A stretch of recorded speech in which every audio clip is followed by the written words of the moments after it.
지적인 여러분 안녕하세요. 보미TV의 보미입니다. 요즘 같은 제로금리 시대에 예적금만 하시는 분들이 계실까요?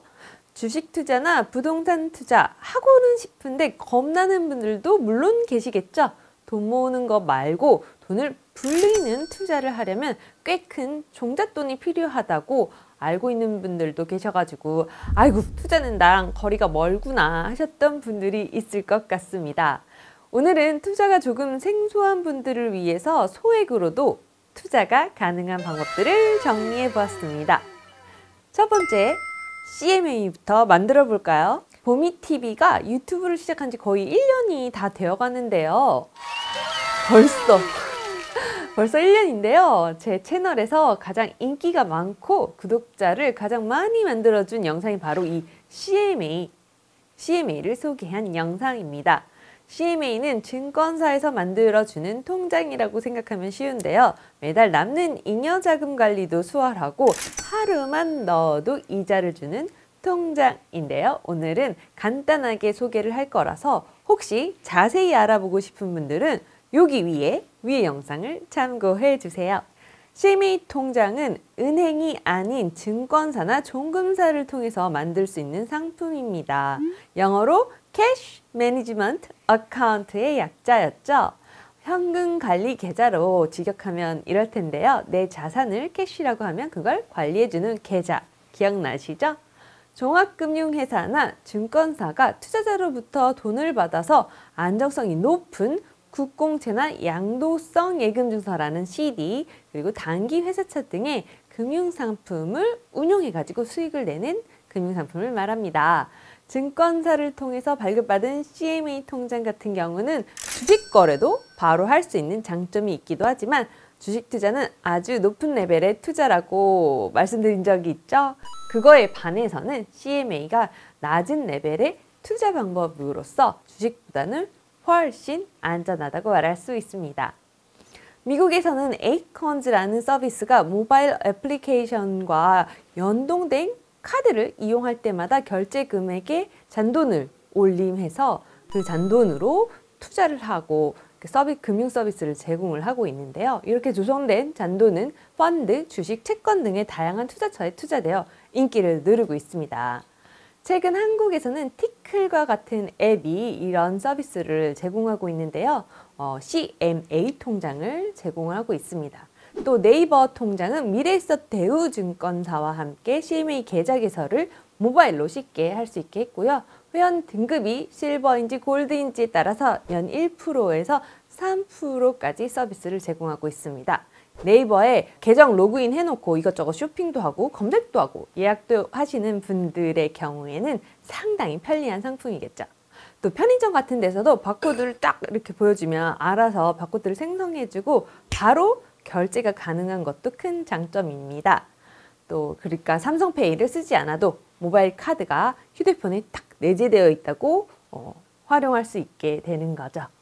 카카오페이나 카카오뱅크에서도 비슷한 서비스를 제공을 하고 있어요. 잔돈을 알아서 투자하거나 저금통에 잔돈을 알아서 자동 저축해주면서 일반 통장보다는 조금 더 높은 금리를 주는 서비스가 있으니 꼭 한번 살펴보시고요. 두 번째로는 소액으로도 안전자산에 투자할 수 있는 방법으로 금테크가 있습니다. 화폐는 언제든지 가치를 잃어버릴 수가 있잖아요. 경제가 어려워지면 화폐 가치가 떨어지니까 안전자산에 돈이 몰리는 경향이 있습니다. 달러, 엔화, 금, 채권이 대표적인 안전자산이죠. 금테크는 직접 투자 방법과 간접 투자 방법이 있는데요. 여러분 기억나시나요? 직접 투자 방법에는 골드바를 구입하거나 금통장, 골드통장을 만드는 방법이 있고요. 또 KRX 금거래소를 통한 투자 방법이 있습니다. 다만 부가세, 수수료, 배당소득세 등이 발생해서 가장 비용이 덜 들어가는 방법을 딱 하나만 추천하자면 바로 KRX를 통해서 거래하는 방법인데요. 온라인으로 1g씩 매매가 가능하고요. 수수료가 0.2에서 0.3% 정도로 저렴한 편입니다. 그리고 매매 차익에 대한 세금도 비과세라서 비교적 장점이 많은 편인데요. 현물로도 인출을 할 수 있는데 그때는 부가세가 붙습니다. 무엇보다 제일 편한 점은 증권사 중에 한 곳에 계좌를 개설해 두면 HTS, MTS를 통해서 언제든지 거래할 수 있다는 점입니다. 거래 시간은 주식시장과 동일합니다. 간접 투자 방법에는 크게 금펀드와 금 ETF가 있습니다. 펀드는 펀드 매니저의 실력에 따라 수익이 정해지는 거고요. 다른 광물에도 함께 분산 투자를 해준다는 장점이 있습니다.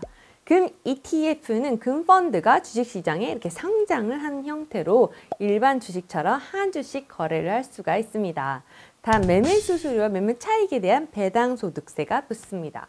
자신이 쓰시는 증권사를 기준으로 체크해 주세요. 오늘 설명 외에도 금 투자에 대해서 더 자세히 알고 싶으시다면 금 투자 방법 5가지 영상으로 정리를 했으니까 여기 영상도 한번 봐주시고요. 세 번째로 안전한 소액 투자 방법, 인컴 자산에 투자하는 방법입니다. 인컴 자산이 뭘까요? 인컴 자산은 이자, 임대료, 배당금과 같은 안정적인 현금 흐름을 제공하는 투자 자산을 말하는데요. 대략 4%의 총 수익인데 위험이 너무 높지도 낮지도 않은 중위험 투자 자산들을 말합니다. 여기에는 채권, 수익형 실물 자산, 보통 부동산, 인프라 시설 등을 말하고요. 부동산 펀드나 리츠, 배당주 또는 이들에 투자하는 펀드 등이 해당이 됩니다. 부동산 펀드 그리고 리츠는 건물이나 부동산 투자를 소액으로 할 수 있는 개념인데요. 여러 명이 한꺼번에 모은 돈으로 투자를 하기 때문에 내 집 마련도 힘든 일반 대중들이 빌딩 같은 건물에 투자할 수 있는 기회가 될 수 있습니다. 투자한 부동산에서 나온 돈을 배당으로 투자자들에게 돌려줘서 투자자는 높은 배당금과 주식 차익으로 수익을 얻을 수가 있는데요. 투자 상품으로서 장기적이고 안정적인 수익을 제공하는 편이라는 인식이 있습니다. 리츠 투자에 대해서 더 자세히 알고 싶다면 여기 영상이 깔끔하게 잘 다룬 것 같아서 여기 링크를 남겨드릴게요. 궁금하신 분들은 요 영상도 한번 확인해 보세요. 이러한 인컴 자산의 대표적인 장점은 이자, 배당 등 인컴 수익이 초저금리 상황에서 예금금리를 뚜렷하게 웃돌 수 있다는 것입니다. 최근 1년 새에 미국을 비롯해서 선진권 전반에 초저금리화 진전이 되었죠. 동시에 이들 권역에서는 4% 수준의 리츠, 2에서 4% 수준의 주식 평균 배당 수익률이 안정적으로 실현되고 있다고 합니다. 또 다른 장점으로는 배당과 같은 현금 흐름을 재투자함으로써 복리 수익률을 높이고요. 자산 가격 하락 위험을 상쇄하게 된다는 점입니다.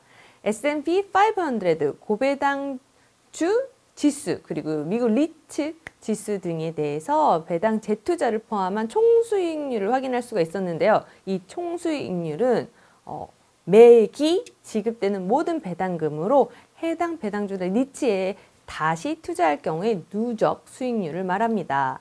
복리 효과와 관련해 떠오른 것 중에 하나는 72의 법칙입니다. 72의 법칙은 72로 예금 금리로 나눴을 때 원금이 2배가 되는 시간을 계산해 복리 효과를 표현하고자 하는데요. 이 식의 예금 금리, 그러니까 수익률 1%를 넣으면 원금이 2배 되는 시간이 72년이 소요된다는 점을 알 수가 있습니다.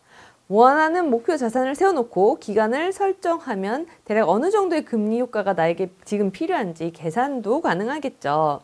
5년 안에 자산을 2배로 늘리려면 72 나누기 5 하면 14.4%가 되는 거예요. 이거를 3년 안에 자산을 2배로 늘리겠다 하면 연 24%가 됩니다. 어마어마한 금리이죠, 여러분. 그래서 금리에 대한 이해는 자본주의의 꽃이라고도 할 수 있는데 여기서 1%씩 수익률을 늘려 잡는다면 복리의 원리에 따라서 소요기간이 2%일 때는 36년, 3%일 때는 24년, 4%일 때는 18년, 5%일 때는 14.4년으로 급격히 단축되는 효과를 볼 수 있습니다. 복리, 마치 마법 같지 않나요? 그래서 현금 많은 어르신들이 1% 금리라도 높은 예적금이 나오면 새벽부터 달려가가지고 줄 서서 기다리시는 거예요. 얼마나 중요하는지 좀 약간 피부로 느껴지시죠? 저성장, 초저금리화 등의 장기 추세에서는 글로벌 우량 리츠나 배당주 관련 금융상품의 주요 비중을 장기 투자하는 것이 복리의 마법을 향유해가지고 자산을 축적하는, 실현하는 방법이 될 수 있다고 합니다. 이 외에도 투자 상품을 정기적금처럼 투자하는 방법, 예를 들면 주식시장의 지수를 따라가는 ETF를 매달 정기적금 하듯이 사는 것도 하나의 추천 방법입니다.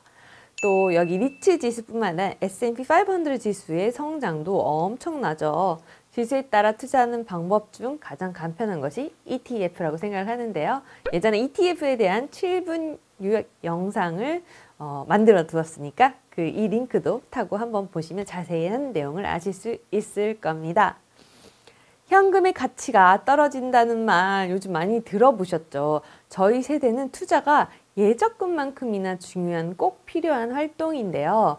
학교 정규과정에서 많이 못 배웠으니까 제 영상뿐만 아니라 다른 재테크 영상들도 꼭 참고하셔서 자본주의에서 돈의 스트레스 받지 않고 행복하게 살아갈 수 있게 준비를 꼭 해두시길 바랍니다.